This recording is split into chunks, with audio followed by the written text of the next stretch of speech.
YCP దింపుడు కళ్ళం ఆశలకు మరో ఉదాహరణ ఈరోజు సజ్జల రామకృష్ణారెడ్డి నోటి నుంచి జాలువారింది.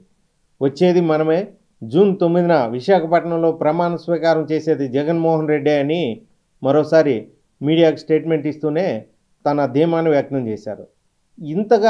ఇంతగా ఎందుకు వచ్చేది జగన్మోహన్ రెడ్డి అని చెప్పాల్సింది అవసరం వస్తుంది.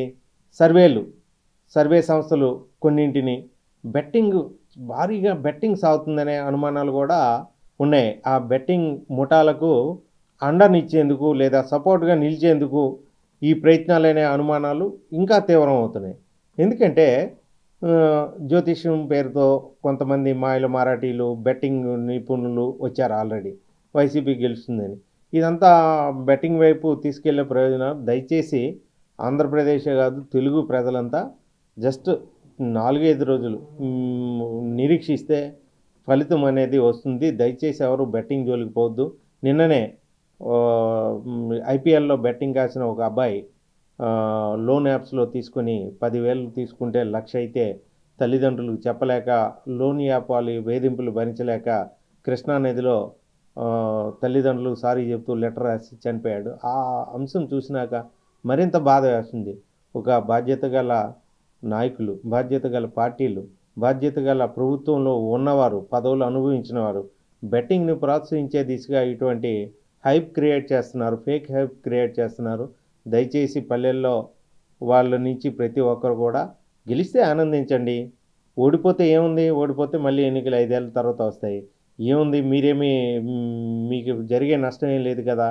బెట్టింగ్ల వైపు వెళ్తే చాలా కుటుంబాలు నాశనం అయిపోతాయి. ఒక జర్నలిస్ట్గా అబ్జర్వ్ చేసిన ఇటీవల సంఘటనలు ఐపీఎల్ లాగే ఆఫ్టర్ ఎలక్షన్ కూడా చాలా ఇబ్బందులు, చాలా బెట్టింగ్ మోసాలు, బెట్టింగ్ అన్యాయాలు జరిగే అవకాశాలు కనబడుతున్నాయి. ఆ దిశగానే ఇప్పటికే టైమ్స్కి ప్రమోషన్, ప్రభుత్వాన్ని ప్రతిష్ట పెంచేందుకు అంటూ ప్రభుత్వం నుంచి, అంటే ప్రజల ధనమే 10 కోట్లు ఇచ్చి 25కి 25 పార్లమెంట్ సీట్లు వైసీపీకి వస్తాయని చేయించుకొని చాలా రోజులు అదే సర్వే నడిపారు. వాస్తవంగా టైమ్స్ వాళ్ళు ఏం సర్వే చేయలేదు. వాళ్ళు తీసుకునేది ఒకటి, ఏపీలో ఉన్న వైసీపీ గవర్నమెంట్ని ప్రమోట్ చేయడానికి కొంత ప్యాకేజ్ తీసుకున్నారు. వాళ్ళు సర్వే చేయలేదు. ఆ సర్వే ఈ రోజుకి తిప్పుతూ ఉన్నారు. ఇవన్నీ కూడా సామాన్య ప్రజల్ని విపరీతంగా కులం, ప్రాంతం, ఓ మనిషిని విపరీతంగా అభిమానించే వాళ్ళని మోసం చేయడానికి చేస్తున్నది. నిజంగా వైసీపీ గవర్నమెంటే వస్తుంది అనుకుంటే వైసీపీ గవర్నమెంట్కి మూల స్తంభాలు లాంటి కేంద్ర సర్వీసుల నుండి డిప్యూటేషన్ మీద వచ్చిన ఒక్కో అధికారి పలాయనం చిత్తగిస్తున్నారు. తిరిగి తాము కేంద్ర సర్వీసులకు వెళ్ళిపోతాం, తమను రిలీవ్ చేయమంటున్నారు. పక్క రాష్ట్రంలో, అదే తెలంగాణలో ఆశ్రయం పొందేందుకు అక్కడ మంత్రులతో డీల్స్ మాట్లాడుకుంటున్నారు. కొంతమంది అయితే ఎప్పుడు రిటైర్ అయిపోదామా, ఎప్పుడు ఎక్కడి నుంచి వెళ్ళిపోదాం అనుకుంటున్నారు. కొంతమంది ఆల్రెడీ విదేశాల్లో సెటిల్ అవుదామనే ఆలోచనలో ఉన్నారని కూడా వార్తలు వస్తున్నాయి. ఇటువంటి నేపథ్యంలో అనవసరమైన ఫేక్ హైప్లు క్రియేట్ చేస్తూ ఉంటే అటు జోలికి పోవద్దు. సజ్జల రామకృష్ణారెడ్డికి అంత ధైర్యం ఉంటే ప్రభుత్వం ఏర్పాట్లు చేస్తుండే, నీకు దమ్ముండి, నీకు శక్తి ఉండి నువ్వు గెలుచుకుంటే, నువ్వెవడో ముహూర్తం పెట్టడానికి గవర్నమెంట్ ఫామ్ చేస్తే అఫీషియల్గా పిలుస్తారు ప్రమాణ స్వీకారంకి. ఎందుకు ఈ పనికిమాలిన హైప్ క్రియేట్ చేసి జనాల్ని మోసం చేయడం ఎందుకు అనేదే ప్రశ్న. ఒక జర్నలిస్టుగా సుదీర్ఘకాలంగా పనిచేసి నిత్యం నీతులు మాట్లాడుతున్న సజ్జల రామకృష్ణారెడ్డి తన లీడర్ నుంచి కేడర్ వరకు, తమ సంస్థల్లో పనిచేసే వాళ్ళ వరకు, చివరికి నమ్ముకున్న అమాయక ప్రజలను కూడా సర్వేల పేరుతో అనవసరమైన హైప్ క్రియేట్ చేస్తూ, ఫేక్ ఇచ్చేస్తూ, మనమే వస్తున్నాయని భ్రమలు కల్పిస్తూ బెట్టింగ్ల వైపు తోస్తున్నారు. ఆ బెట్టింగ్ మాఫియాతో వీళ్ళకి సంబంధాలు ఉన్నాయనే అనుమానాలు బలపడుతున్నాయి. ఇప్పుడు వేణుస్వామి ప్యూర్ బెట్టింగ్ స్వామి. ఆయనే ఇటువంటి వచ్చాడంటే రేపో ఎల్లుండో ఒక ప్రఖ్యాత సర్వే సంస్థ తాము సర్వే చేసిన ప్రతి ఫలితాలు దగ్గరగా వచ్చాయి. ఆ సంస్థకి ఇష్టం లేదు. ఆ సంస్థకి ఏపీలో క్లియర్ రిజల్ట్ తెలుసు, కానీ ఆ సంస్థకి కొన్ని కోట్ల ప్యాకేజీ ఇచ్చి వైసీపీ గెలవబోతుంది అని ఇప్పించాలనే ప్రయత్నాలు జరుగుతున్నాయని చాలా చాలా విశ్వసనీయ సమాచారం ఉంది. అదే జరిగితే మరింత మంది బెట్టింగ్లకు వస్తే ఆ బెట్టింగ్లతో కొంత సొమ్ము సంపాదించుకోవచ్చని కొంతమంది మాఫియా ప్రయత్నిస్తున్నారు.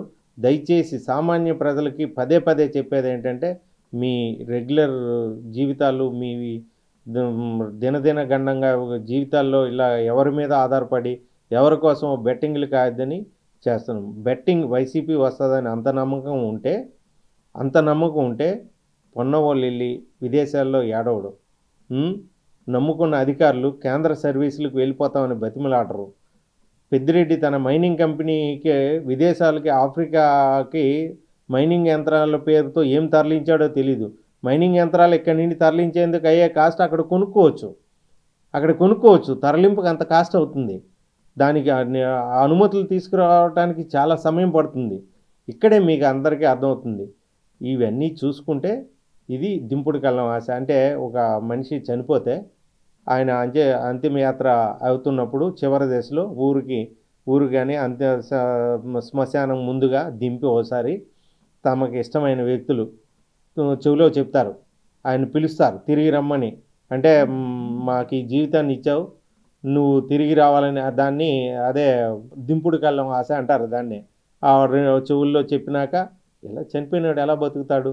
ఈ ఓడిపోతున్న పార్టీ ఎలా గెలుస్తుంది? ఇలాంటి తప్పుడు ప్రచారాలతో ఏమండి ముహూర్తం పెడితే ఏమి శాస్త్రాలు చదివాని ముహూర్తం పెడతారండి? బొత్స సత్యనారాయణ ముహూర్తం పెట్టారు, వైవి సుబ్బారెడ్డి ముహూర్తం పెట్టారు. వీళ్ళు ఏమైనా ఆగమశాస్త్ర పండితులా ముహూర్తాలు పెట్టడానికి? ఆడ గెలిచేదే లేదు, ఆలు లేదు, సూలు లేదు, కొడుకు పేరు సోమలింగం అని వీళ్ళే తిరుగు లేకుండా గెలుస్తాడని ముహూర్తం పెడతారు. వీళ్ళే ఎన్నికల్లో అక్రమాలు జరిగిపోయి బ్యాలెట్ సీల్ లేకుండానే పోస్టల్ బ్యాలెట్ అక్రమాలు జరిగిపోయినాయి, మా మీద కేసులు బనాయించారు, ఎన్నికలకి ఏకపక్షంగా పోలీసు వాళ్ళు కూటమి వైపు పనిచేశారని అంటారు. అంటే ప్రజల్ని ఎంత ఘోరంగా మోసం చేస్తున్నారో ఇది ఒక్కటి చూసేనా అర్థం చేసుకోవాలని ఓ జర్నలిస్ట్గా కోరుతున్నాను.